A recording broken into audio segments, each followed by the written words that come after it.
Trophy যাবে কিসে, লঞ্চে করে নাকি জাহাজে? এই সমীকরণ মিলাতে বিপিএল এবারের ফাইনালে মুখোমুখি আগেরবারের চ্যাম্পিয়ন ফরচুন বরিশাল এবং চিটাগাং কিংস।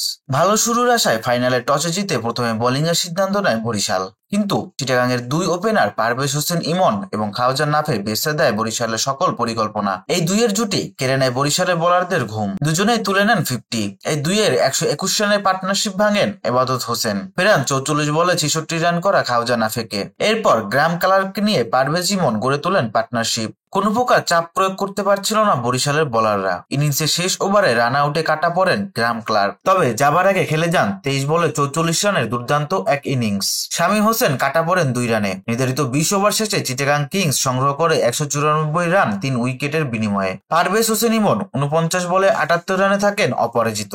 195 রানের লক্ষ্য তাড়া করতে নেমে দুর্দান্ত শুরু পায় বরিশাল। পাওয়ার প্লেতে ওদের সংগ্রহ 57 রান বিনা উইকেটে।